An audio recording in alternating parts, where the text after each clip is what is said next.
Nash had shot pretty much the film and was able to show it to the DOP on an iPod prior to even pulling the film camera out of the case.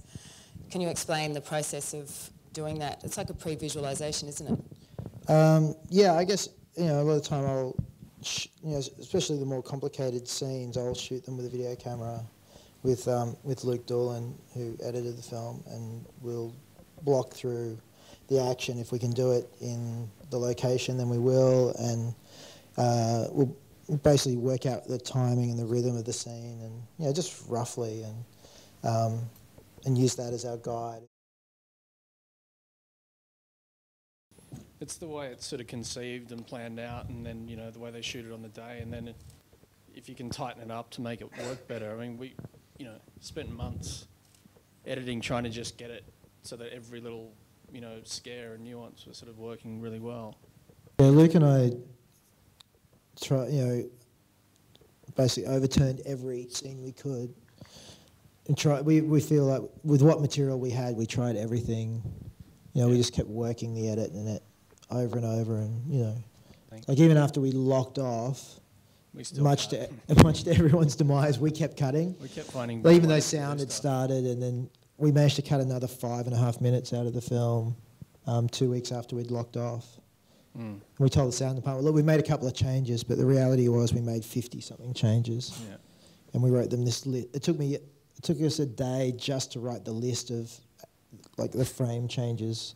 And because by that stage, because sound department had started, it'd been split into dialogues, effects, atmospheres, sound, music, and so there was 6 or 7 people working on it in separate sessions, and so to do that to them was like they didn't talk to us for a week because of that. But like we were adamant we wanted to keep going until we thought we got the film really tight.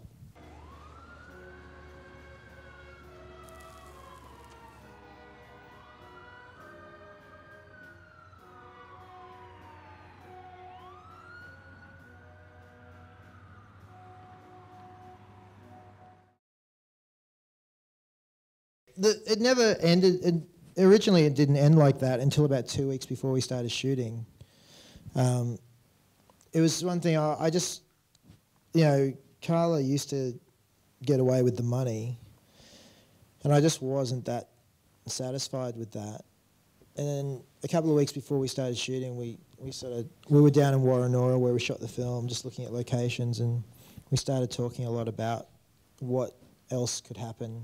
We didn't tell Roadshow what was going to happen in the end. Like they hadn't read the latest draft, and they came to the read-through, and of course it got to the end, and Carla's head hit the back wall at Rita's house, and they just went a little quiet.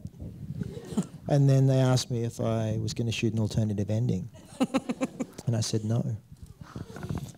And they said, "Oh, we really think you should think about an alternative ending." And I said, "No, this is the best ending. This is the one. This is the way it should end." And then, and to their credit, they were really, they're really into it. What if you ransack the place? I can't ransack your place. Well, then we get someone else to do it. Oh. I know we can find someone like that. In terms of the release strategy, we're going out on about 52 screens, so it's kind of a medium release, and kind of along with that comes, I guess, the equivalent amount of press. These guys basically are working their butts off for the next 3 weeks, doing heaps of media and publicity stuff, and have done already a lot of long lead stuff. And we're doing some, TV ads, radio stuff, all that kind of stuff. Yeah. But it's, I guess that's actually the biggest challenge with an Australian film is we just don't have the marketing grunt of Dark Knight, for example.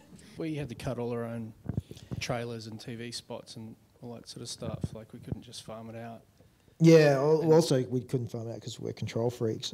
But one of the most interesting points I thought about, which we didn't think terribly much about, is that filmmakers should start thinking about how they're going to sell their film while they're making it and while they're writing it, rather than write it, make it, cut it, finish it, and then go, oh shit, how are we going to sell this thing?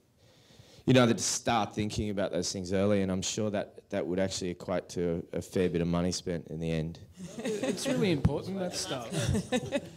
All that stuff's really important because it's as an audience, that's how you experience the film, through posters, trailers, TV spots, and Yeah, how you decide if that's something you want to go see. totally.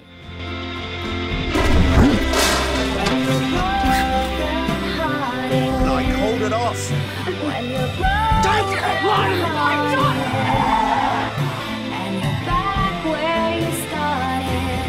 Okay, all right. This isn't what I fucking signed off on, mate. This changes everything.